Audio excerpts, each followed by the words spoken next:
Listen, if you would have told me how important it was to actually like myself, then I would have been like, that's dumb and you're stupid. I would have been like, WTF does that have to do with my relationship with others and my career and my overall happiness and literally anything other than me just talking trash to myself? And even as I say that now, I'm like, oh, younger Johnna, like little did you know that self-love is the missing key and the missing link to why all of those other things never really felt wrong per se, but they never really felt right either. And so that is what I want to talk to you about today. We're going to be going over what self-love is, why it is so important, and how to actually do it. So keep watching for a short video on how to shift your point of view right now. And just so you know, I am Johnna Renée, evidence-based certified life coach, here to teach you all of the ish that I wish someone told me about self-discovery, self-acceptance, and self-assuredness, and how your experience with literally everything always comes back to your sense of self. And so make sure you subscribe, because every week I post trainings on this and more. And speaking of the self, let's go ahead and talk about what it's like to actually love that person, shall we? So what is self-love? It is defined as regard for one's own well-being and happiness, chiefly considered as a desirable thing rather than a narcissistic characteristic. So that is what the good old Google, if you do a little typety type search, that's what the Google is going to tell you. I define it as a healthy relationship with yourself. Yes, I look at it as well as accepting and not judging and showing yourself care, at the same time holding yourself accountable for your own BS, and also giving yourself grace in the process, right? But not too much. There goes that accountability piece, because when you give yourself too much grace, then that can be something where you are just always giving yourself slack, right? You're just accepting like what is, and you're not actually taking initiative to be in control of your own life. And so giving yourself grace, yes, and also like not beating yourself up, as you navigate and start to understand the difference between what too much grace and not enough grace looks like, because this is all just R&D, right? You've heard me say that before. You're going to hear me say it again. You heard me say it right now. And so this whole self-love situation comes with a knowing of what it looks like for you, right?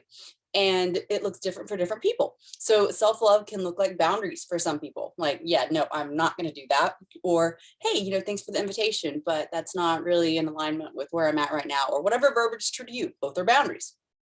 It can look like time alone. Hi, I'm an introvert. Just did an episode on that, the importance of being alone. Check it out, episode 50, which, what? We're at 50. That's cool. And also it can look like time with people, because you need both, right?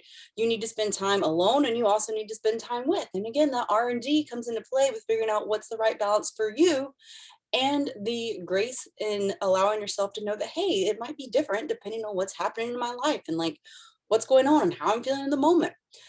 It might look like bubble baths for some people, and it might look like a hard workout to others. But again, like self-love is something that is going to be so unique to you and your experience and where you're at. And so just give yourself that grace in your journey to figure out what it looks like for you. And so talk about what it is. Why is it important? And if you know yourself, then you are going to be able to better show everyone else how to take care of you, right? Because if you don't know what it is that you need, then like what, you're just hoping for someone else to be able to come along and figure it out. And you'd be like, oh yeah, like that's it. And like that's what I've been trying to figure out this whole time. So granted, people can help us learn things about ourselves. And at the same time, it is important that you are doing the work to get to know yourself, that you are loving yourself in that way, to get to know yourself, to deepen your relationship, so that you can better show up and show people, hey, this is how I like to be taken care of, right? This is, how I like to show myself love, so that they know how to show you love. And it's something that, again, is not to be redundant, but just to harp. It's you're going to, as you move along this thing we call life, you're going to learn things that work and things that don't, and it's going to change and it's going to look different times. And so again, just making sure that you give yourself that grace, knowing that at the end of the day, you were doing this for yourself, because that is enabling you to show up better for others. That is enabling you to show up better for yourself. That is really just transformative in all of the different aspects of your life, because the better care you take of yourself, the more love you show, the more love you're going to have to show to others. So boom, put that in your hat and wear it around. So how do you do it? How do you show yourself love?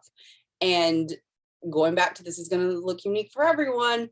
It starts with self-discovery, right? So I have done, trainings on that. I'll link them below, but make sure that you are in the practice of getting to know yourself. You're in that constant evolution of learning who that person is, who that person was, and who that person's going to be tomorrow.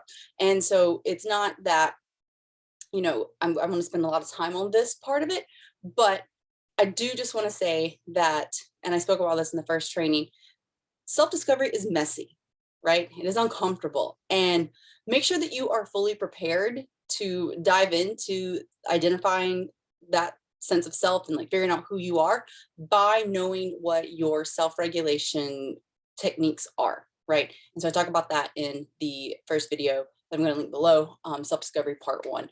So make sure that you check that out if you are kind of like, well, what does that even mean? Or even if like you're a little curious, or if you're like, I think I know what that means.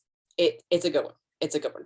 And so once you have your sense of self, once you kind of start to know like who you are, it all starts with the awareness, right? And, recognizing the things that you like, the things that you don't like, the things that give you energy, right? This is how we can tell like what shows us love. And, what is going to serve you in the moment. Like, what can you put in your toolkit that worked? What can you take out of your toolkit that didn't work? Maybe put on a shelf, like you don't carry it around with you kind of a thing, but like you remember it, like it's there. Like, what are these different things that you need in order to show yourself love? And that is something that is super important. So yeah, make sure that you are spending time collecting your toolkit. And when you have this knowledge and this self-awareness, and like what things like you think might work, like you've spent time in relation with people, like you've spent time, reflecting and alone, and you've put things in your toolkit, got some things on the shelf, you have to actually apply them. Okay. Like, we are in an age of knowledge gathering, not necessarily knowledge application.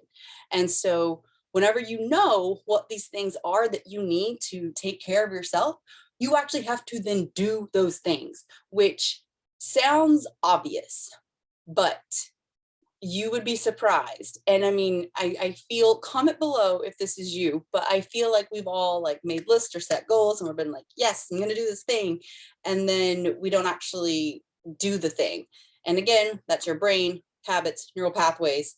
You're just doing the same thing that you've always done. So you have to set up these systems in place so that you can default to the systems instead of the old patterns whenever you are looking to create change. And so whenever you have your toolkit, whenever you know the things that you need to show yourself love, then that looks like setting up those systems, which I talk about all the time. You want to get systems that both serve as a precursor to preventing, like a burnout, like an overwhelm situation. And also you want to know what your systems are to recoup from when you are burnt out, when you are overwhelmed, when you have been in a stressful situation. Like, what's kind of like the ointment, if you will, that you put on the emotional situation. And so you need to know what both of those situations look like. And you need to, again, make time to actually do them. And so what I suggest right here, right now, is to, number 1, start getting your toolkit together, your self-love toolkit. What does it look like? What are the things that give you energy and make you feel good? And, does that look like rest? Does that look like time with family? Does that look like time with friends? Like, what is that balance for you right now? And then I suggest the second thing that you do is go ahead and put in your calendar a day. It can be a few hours, it can be a whole day, whatever fits you and your lifestyle.